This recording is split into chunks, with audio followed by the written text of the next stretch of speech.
जनसुराज एक बेहतर विकल्प के तौर पर जनता के सामने अपना नजरिया, अपना विकल्प प्रस्तुत करे।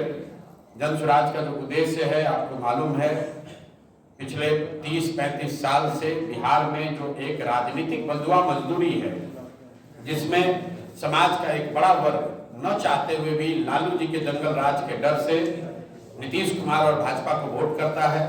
उसी तरह मुसलमानों का एक बड़ा वर्ग सिर्फ भाजपा के डर से, उनके पास विकल्प न होने की वजह से लालटेन को, राजद को वोट करता है।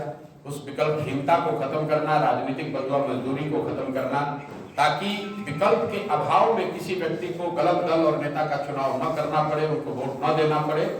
इसलिए जनसुराज की स्थापना, एक उद्देश्य जनसुराज की स्थापना के पीछे वो भी है। आप देखेंगे आने वाले विधानसभा चुनाव में जनसुराज यहाँ मजबूती से सशक्त उम्मीदवार, सशक्त और ईमानदार उम्मीदवारों के साथ चुनाव लड़ेगा। और हम लोगों की कोशिश होगी कि जनता सही विकल्प का, एक ईमानदार और बेहतर विकल्प का चुनाव करे और बिहार में विकल्पहीनता के अभाव में लालू, नीतीश और भाजपा का ये जो त्रिकोण चला आ रहा है, इसको रोका जा सके। बिहार में भी शिक्षा और पलायन पर बात हो, बिहार में भी विकास की बात हो, बिहार भी देश के कुछ अन्य राज्यों की तरफ विकास के पथ पर वापस जाए।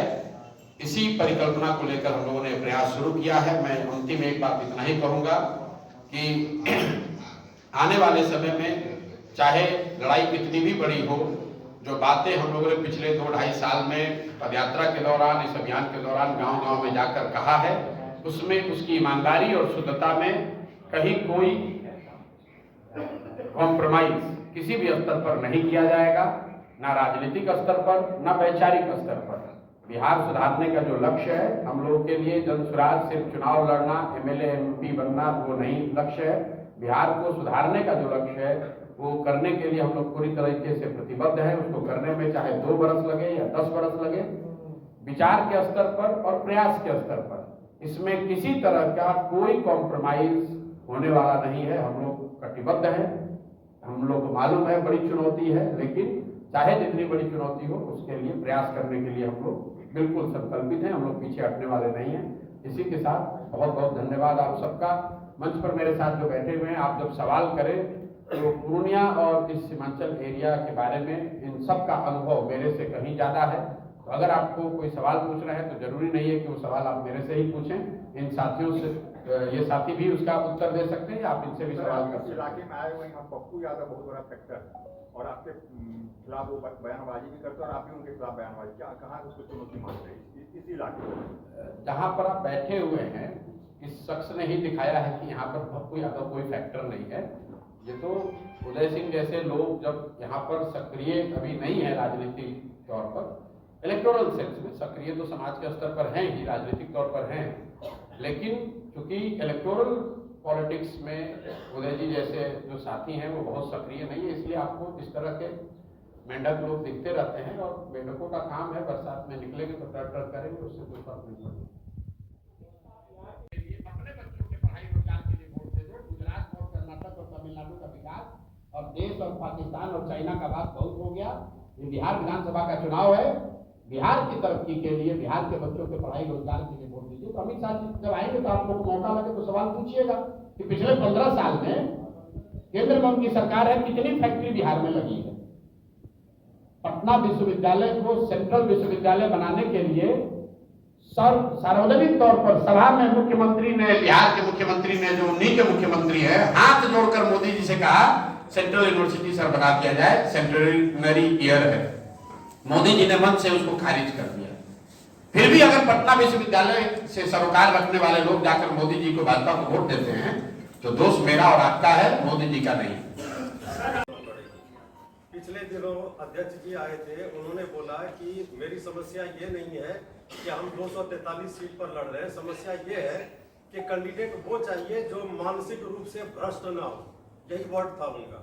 मैं ये जानना चाहता हूँ कि ये पैमाना कैसे सेट करेंगे आप कि आपका कैंडिडेट मानसिक रूप से भ्रष्ट नहीं है? देखिए, शब्दों का चयन तो हर व्यक्ति का अपना अपना है, लेकिन बात तो वो यही कह रहे हैं कि जनसुराज उन्हीं लोगों को चुनाव लड़ाएगा जो समाज की नजर में सही है, सही व्यक्ति है, समाज को कुछ देना चाहता है। ये उन लोगों का दल नहीं है जो एमएलए बनकर, मंत्री बनकर, ठेकेदारी करके, शराब बालू के जरिए बहुत पैसा कमाना चाहते हैं। ज्यादातर लोग इसमें वो लोग हैं जीवन में जिन्होंने कुछ किया है, हासिल किया है, संघर्ष किया है, समाज के लिए खड़े रहे हैं, और कहीं ना कहीं उनके मन में ये जज्बा है कि अगर कोई सही प्लेटफॉर्म होता तो हम भी जुड़कर समाज के लिए कुछ कर पाते। किसी के पास ये पैमाना नहीं है, हमारे पास कोई क्रिस्टल बॉल नहीं है, थर्मामीटर नहीं है कि मैं बता दूं कौन सही कौन गलत। लेकिन ये भी संभव है कि बहुत ईमानदार व्यक्ति को आप टिकट दीजिए और जीत कर आए तो वो भ्रष्ट हो जाए।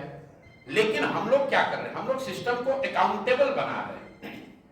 मैं ओपनली मन से कहता हूं कि अगर जनसुराज से भी गलत आदमी खड़ा होता है उसको वोट मत दीजिए, और अगर जनसुराज के सही आदमी को वोट भी दे रहे हैं तो ये कह के दीजिए कि सिर्फ 5 वर्ष के लिए दे रहे हैं। लोकतंत्र में जो आप वोट देते हैं, जो आप विश्वास भरोसा जताते हैं, वो 5 वर्ष के लिए है, जीवन भर के लिए नहीं। यही बात तो हम लोग 2 साल से समझाने की कोशिश कर रहे हैं। इस देश में 5 ऐसे राज्य हैं जहां से पूरे देश की 1/3 इकोनॉमी है।